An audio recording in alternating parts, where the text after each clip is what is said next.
ಕುತ್ತಾರು ಕೊರಗಜ್ಜನ ಆದಿಸ್ಥಳ ಬಂಡಾರಬೈಲು ಪಂಜಂದಾಯ ಬಂಟ ವೈದ್ಯನಾಥ ಕ್ಷೇತ್ರಕ್ಕೆ 3 ತಿಂಗಳಿಗೊಮ್ಮೆ ಬಂದೇ ಬರ್ತೀನಿ. ಎಲ್ಲವನ್ನೂ ಕೊಟ್ಟ ದೈವ ದೇವತೆಗಳು ಕೈ ಬಿಡದಂತೆ ಪ್ರಾರ್ಥಿಸುತ್ತೇನೆ ಎಂದು ಸ್ಯಾಂಡಲ್ವುಡ್ ನಟಿ ರಕ್ಷಿತಾ ಪ್ರೇಮ್ ಹೇಳಿದ್ದಾರೆ.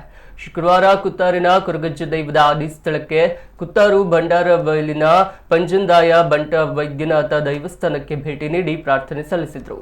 ಕುತ್ತಾರಿನ ಕೊರಗಜ್ಜ ಮತ್ತು ಪಂಜಂದಾಯ ಬಂಟ ಕ್ಷೇತ್ರದ ಕಾರಣಿಕ ಹೇಳಲು ಅಸಾಧ್ಯ. ಕೊರಗಜ್ಜನೇ ಇಲ್ಲಿಗೆ 3 ತಿಂಗಳಿಗೊಮ್ಮೆ ನನ್ನನ್ನು ಕರೆಸ್ಕೊತಾರೆ ಅಂದ್ಕೊಂಡಿದ್ದೇನೆ. ವಿಶೇಷವಾಗಿ ಬಂಡಾರಬೈಲಿನ ಪಂಜಂದಾಯ ದೈವದ ಕ್ಷೇತ್ರವು ಪ್ರಶಾಂತವಾಗಿ ಮನಸ್ಸಿಗೆ ನೆಮ್ಮದಿ ಕೊಡ್ತದೆ. ಹಾಗಾಗಿ ಕುತ್ತಾರಿಗೆ ಭೇಟಿ ನೀಡಿದಾಗ ಪಂಜಂದಾಯ ಕ್ಷೇತ್ರದಲ್ಲಿ ಕುಳಿತು ಹೋಗ್ತಾರೆ. ಹೆಚ್ಚಿನ ಬೇಡಿಕೆ ಏನೂ ಇಡಲ್ಲ. ಎಲ್ಲವನ್ನೂ ಕೊಟ್ಟ ದೈವ ದೇವತೆಗಳನ್ನ ನನ್ನ ಕೈ ಬಿಡದಂತೆ ಪ್ರಾರ್ಥಿಸ್ತೀನಿ ಎಂದರು.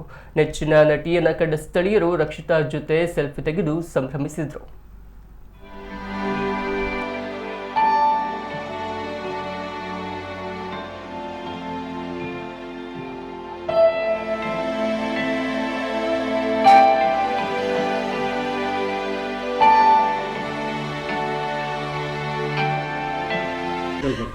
ನಾನು ಯಾವಾಗಲೂ 3 ತಿಂಗಳಿಗೆ ಒಂದ್ಸಲ, ಅದು ಆ್ಯಕ್ಚುಲಿ 1 ವರ್ಷದ ಹರಕೆ ಹೊತ್ಕೊಂಡಿದ್ದೆ. ನಾನೇನೋ ಅಂದರೆ ನಾನೇನು ಬೇಡ್ಕೊಂಡಿರಲಿಲ್ಲ ಮೊದಲನೇ ಸಲ ಬಂದಾಗ.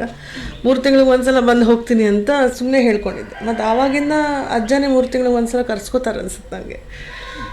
3 ತಿಂಗಳು 3.5 ತಿಂಗಳಿಗೆ ಒಂದ್ಸಲ ಬಂದೇ ಬರ್ತೀನಿ ನಾನು. ಹೇಗುಂಟು ಕ್ಷೇತ್ರದ ಬಗ್ಗೆ? ಅದು ಕೇಳೋಂಗೆ ಇಲ್ಲ ಅಲ್ಲ, ತುಂಬ ಪೀಸ್ಫುಲ್ ಆಗಿದೆ, ತುಂಬ ನೆಮ್ಮದಿ ಇದೆ ಖಂಡಿತ. ಸ್ಪೆಷಲಿ ಈ ಜಾಗದಲ್ಲಿ ಪಂಜಂದಾಯವರು ಬಂದು ಇಲ್ಲಿ ಕೂತ್ಕೊಂಡ್ರೆ